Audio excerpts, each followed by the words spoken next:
स्वराज्य उभारणीचा कठीण काल होता. शिवाजी महाराजांच्या मनात एकच ध्येय, हिंदवी स्वराज्य.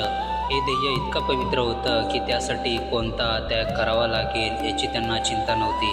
एकदा एक मावळा म्हणाला, महाराज तुम्ही इतका त्याग का करता? परिवार सोडून, सुखसोयी सोडून एवढं सगळं का सहन करता? महाराज शांतपणे म्हणाले, ज्या ध्येयाला पवित्रता असते त्या ध्येयासाठी केलेला त्याग कधीच वेदना नसतो, तो मार्ग दाखवणारा प्रकाश असतो.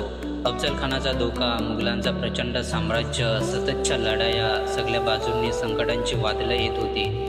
पण महाराजांनी कधीही तक्रार केली नाही, कधी थांबले नाहीत. कारण त्यांचं ध्येय स्वार्थासाठी नव्हतं, ते होतं जनतेसाठी, धर्मासाठी, स्वाभिमानासाठी. एका रात्री प्रतापगडावर पहारा देणाऱ्या मावल्यांना महाराज म्हणाले, मी माझं सुख त्यागलंय, कारण स्वराज्याचं सुख हजारो पटीने मोठं आहे. त्यांच्या त्यागामुळे स्वराज्य उभं राहिलं. मावल्यांनी ते ध्येय पाहिलं आणि तेही त्याच पवित्र ध्येयासाठी जीव ओतून लढले. ध्येय पवित्र असेल तर त्याग कधीही ओझं नसतं, तो तुमचं भवितव्य उजळणारा दीप बनतो.